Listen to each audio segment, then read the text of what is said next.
मैं किसी की बड़ाई नहीं करता, मैं जो है वो ही कहना हूं।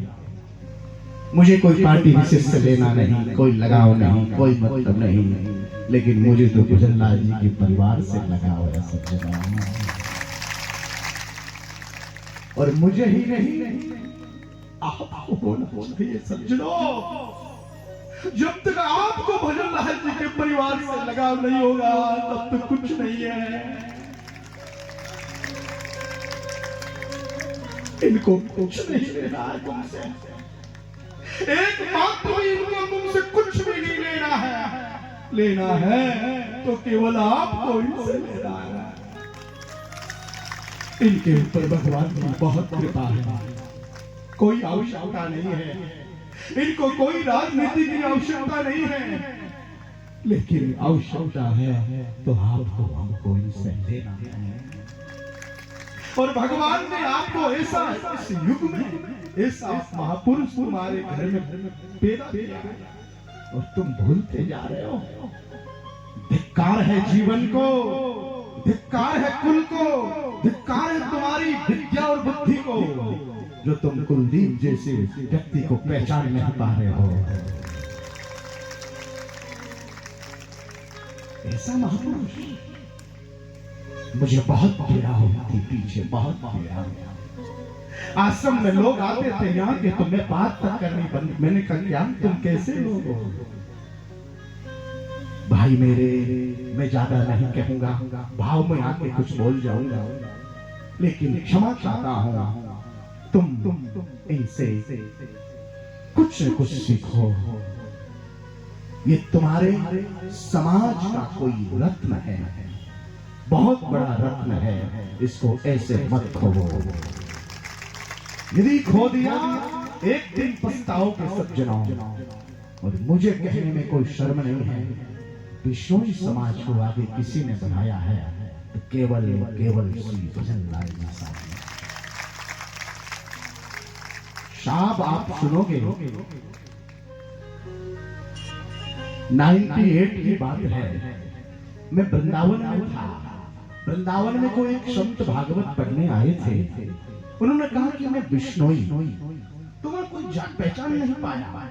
तब एक बहुत बड़े महात्मा बैठे थे, उस समय उन्होंने मुझे इसे अभी याद है, उन्होंने कहा बिश्नोई वो श्री हरियाणा प्रदेश के मुख्यमंत्री श्री भजनलाल। मुझे उस समय अभी याद है। बिश्नोई समाज का नाम यदि रोशन किया है, बिश्नोई समाज को जगत में यदि कोई पद प्रतिष्ठा दी है तो बिश्नोई स्वर्गीय श्री भजनलाल जी का परिवार है। केवल भजनलाल जी का परिवार है। मेरी बात को अन्यथा नहीं ले आप लोग। मैं कोई राजनीतिक नहीं, मैं आपसे स्पष्टवादी हूं, इसलिए कह रहा हूं। इसलिए करवत मेरी प्रार्थना है आप लोगों से, ये जो दीपक है आपके कुल का, इसको अच्छे से प्रज्वलित आप लोग रखो और इसमें घी डालने की शक्ति रखो। जब तक जितना आप इसमें घी डालोगे उतना ये प्रकाशित रहेगा सज्जनों। और एक दिन तुम्हारे हाथों से चला गया ना, फिर ध्यान रखना, लोग खड़े हैं ले जाने के लिए तैयार खड़े हैं,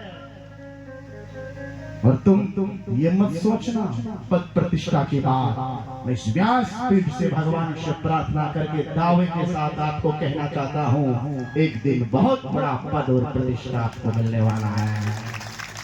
मेरी बात को नोट करके रखना आप लोग। फिर आप इधर उधर देखते रह जाओगे, लेकिन लोग चुपके से उठा के ले जाएंगे। परिवार कोई कम नहीं है, और ये व्यासपीठ प्रशंसा राजा की कर रही है। और महाराज राजा की प्रशंसा करने के लिए भगवान भी अनुमति देते हैं। ये भागवत में सब राजाओं की प्रतिष्ठा है। राजा परीक्षित की ये कथा है, ये कोई कम नहीं है, आप ध्यान रखना। कुछ लोग ये सोच रहे होंगे महाराज जी भागवत बोल रहे हैं, भजनलाल जी की कथा बोल रहे हैं। इसमें राजा परीक्षित की कथा है, आप सब जानते हैं। तो ये भी कोई हमारी हरियाणा प्रदेश के राजा थे। हरियाणा प्रदेश उनके यशस्वी सुपुत्र भाई श्री कुलदीप बिश्नोई साहब पधारे हैं, तो बहुत बहुत आभार, बहुत बहुत साधुवाद, बहुत बहुत धन्यवाद। मैं भगवान से कामना करूं इनकी रति, इनकी मति, इनकी गति ठाकुर जी की श्री चरणों में समर्पित हो। और सदरपुर वालों से तो मुझे इतनी उनसे वो है कि पूरा उलाना तुम्हारे ऊपर ही है। बेचारा क्या बिगाड़ा नन्हे से बालक ने, अब सब समझ रहे होंगे, सब समझ रहे, ज्यादा बोलने की आवश्यकता नहीं है। राम राम राम।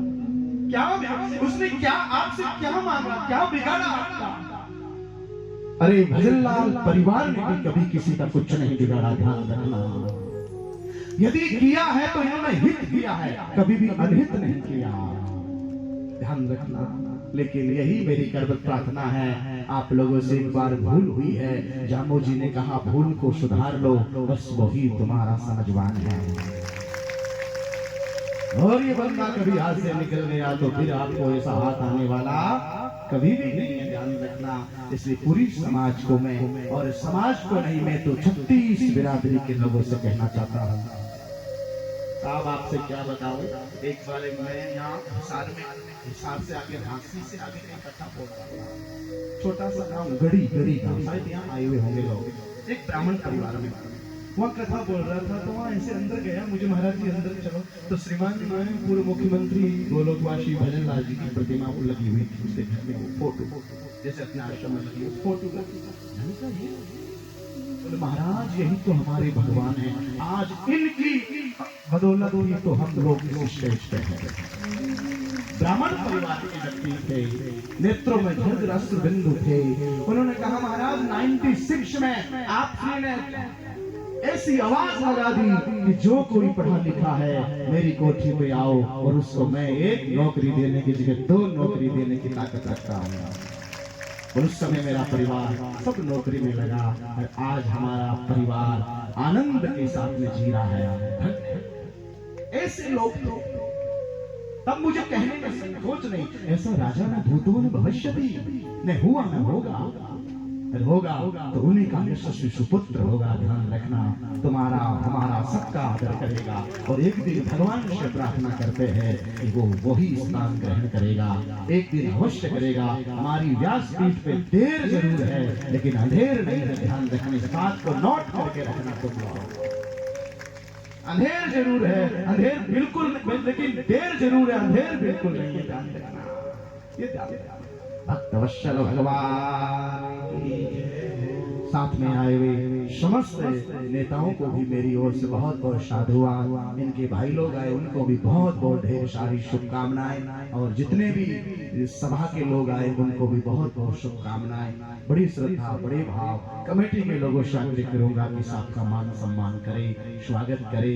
कोई अतिथि किसे कहते पहले ये भी सुन लो, ज्यादा टाइम तो है ना, 2 मिनट।